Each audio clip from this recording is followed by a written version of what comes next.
Oh, welcome to my channel. I am Kbad. Welcome to Kbad Reaction. Today I'm checking out the South Park video. It's called South Park, The War on Logan Paul. Read the South Park? You going out Logan Paul now? But without further ado, let's check this video out and see what's going on. South Park is a show that has always been close to my heart, and throughout the years, South Park has given us many truly wonderful episodes as well as specials now. However, I believe that South Park Not Suitable for Children is by far my favorite of all the specials. Let me explain that. You see, people gravitate towards South Park because they have this incredible ability to echo the sentiments of the wider public in such a short period of time. I mean, just look at the scolding that South Park gave Kathleen Kennedy. What to do with the new Prince Eric movie? Put a chicken and make her gay! And the way that NFT culture was lambasted in 2021 when it was, shall we say, at the peak of its powers. However, this time around, South Park turns its attention to two very pressing issues in the online space. Logan Paul and his Prime Energy collaboration, and that one rather promiscuous online site, which for the purposes of this video, and not to promote it further to any young audience members, I will refer to as premium fans instead. So they're gonna go on the episode. South Park Not Suitable for Children starts off with the musical number I Got Cred. I got cred, I got cred.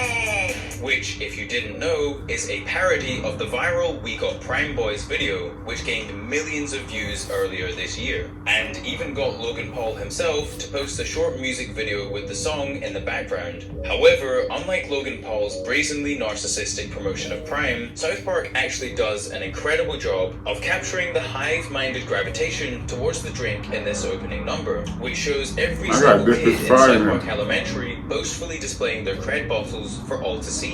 And during this song, the South Park writers give us the first indication that they are firmly against the drink, when detailing through the joy of children singing just how harmful the drink is.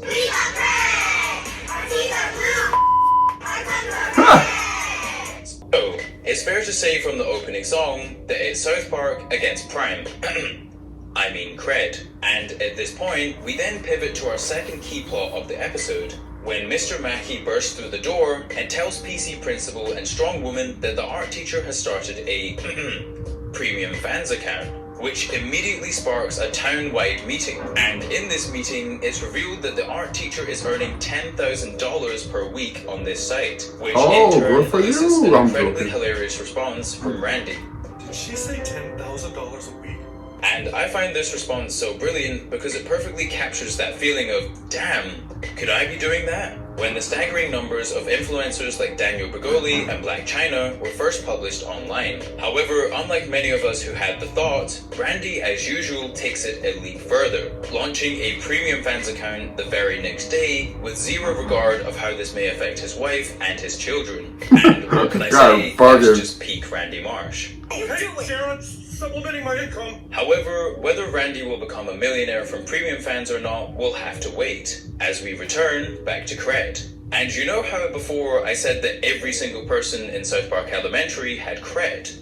Well, that is, apart from Clyde, who no matter how much he begs and pleads with his dad and stepmom, is forbidden from having the hyper-popular drink cred because of its horrible nutritional value. And this is devastating for Clyde, as he lives in constant fear that everyone at school will find out that he doesn't drink cred, and he will subsequently be socially isolated forever. Which brings up a really interesting parallel to Season 3, Episode 11, Chim Pokemon, in which Kyle felt the exact same way that Clyde feels now, isolated from his peers as a result of not conforming to society's expectations. So, considering this is South Park and the easiest path is rarely the one taken, Clyde opts to buy an empty bottle of cred and fill it up with apple juice. And the inclusion of this deception is, in my view, genius from the South Park writers. Can you just buy the bottle? Or you just don't want to drink it? A massive epidemic, with people being called out left, right, and center for drinking and supplying fake bottles of Prime. And in this same scene, we get an excellent jab at the resale prices of Prime. $80.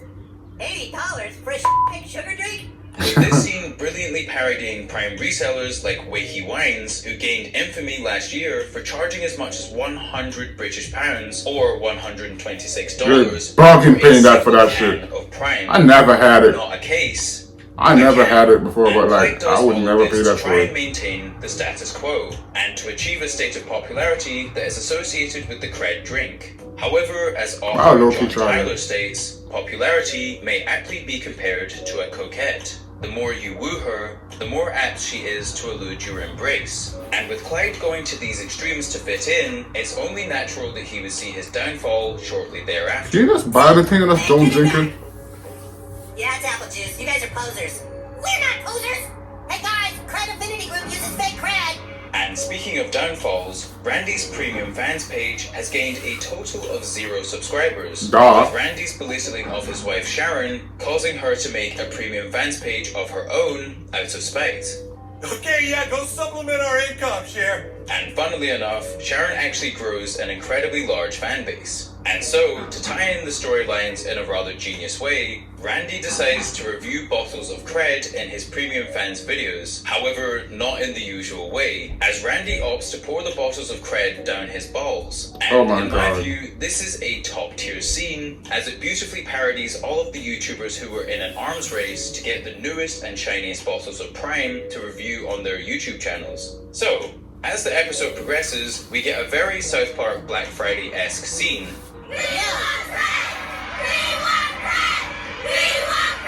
As kids Really? practically destroy each other to try and get the new Mega Cred, which Logan LaDouche, aka Logan Paul, had advertised on his social media, with the carnage being absolutely brutal.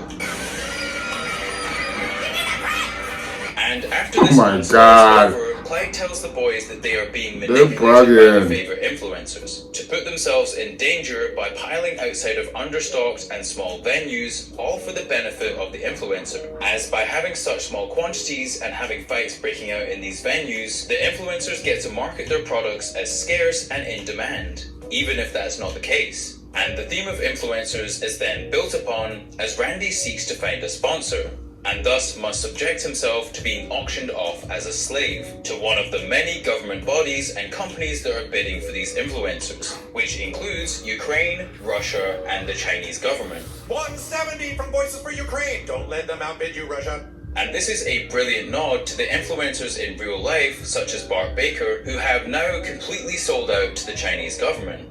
And I particularly love the scene with Randy being auctioned off, as it perfectly captures the current state of social media marketing, with creators willing to put their name behind just about anything, even blatant scams, as long as they make money at the end of it. And this auction block is a perfect metaphor for the revolving door of fickle online fame, with influencers desperate to ride any trend or say anything to garner enough attention and followers to then jump at the very first sign For real. of selling out, no matter what the cause or effect of that sponsorship deal. I mean, just look at the plethora of YouTubers and Twitch streamers promoting gambling, and you'll see my point. Yeah, So, probably. after Randy I'm sorry. realizes how much of a vicious cycle promoting adult-themed Right. content to kids is, What's we wrong get with the gambling? brilliant I quote know. as he's throwing away his cred. Gambling is There's not more really to good, life but than like, if making they have money. money, you can do whatever they want with it. There's more to marriage than just beating your wife. And What? this all ties in beautifully as the boys get to take the rest of Randy's cred bottles and flex them at school, gaining the ire and admiration of all of their fellow classmates in the process. It's 4 bottles of Jelly Roll Midnight Waffle House. And Clyde, who was once shunned for not having any cred, now has to swallow his pride and his cred and pretend to like the drink in order to fit in with his classmates once more. Oh, he doesn't like it. With the final shot ultimately confirming that kids will be kids and fads will be fads. A message that South Park has previously drilled home in Chip Pokemon as well as Season 7 Episode 8, South Park is Gay. So, with all of that said, I believe that South Park Not Suitable for Children does an incredible job of parodying the influencer culture that plagues modern day social media, as well as rightfully pointing out how dangerous and addictive products are being promoted to small children, as well as criticizing the willingness of some of these more nefarious influencers to sell their audiences out to the highest bidder. And this special also does a phenomenal job at deconstructing the hive mind mentality that modern social media promotes, with Kbad serving as a brilliant substitute to Prime and the madness that has transpired since Prime's inception, with Prime ultimately being little more than an overstocked energy drink that was sold as a scarce commodity. And ultimately, the writers do a phenomenal job of capturing the current sentiment of most people, which can be boiled down into 2 bullet points. Influencers are often nefarious actors, and premium fans is being exploited and targeted to young audience members in a really unhealthy way. And just like many others, I completely agree with these sentiments, and it was honestly a joy to watch this special. So I just want to say a big thank you to Matt, Trey, and the rest of the South Park writing team, and your work certainly doesn't go unnoticed. And as always, stay happy, stay safe. So that was a dope little video. I enjoy watching that video. I enjoy reacting to that video. Let me know what you think about this video down in the comment section down below. The war and Logan Paul? Really South Paul? But like, until next time, like, comment, share, most definitely subscribe. Until next time, I'm out of here. Catch me in the next one.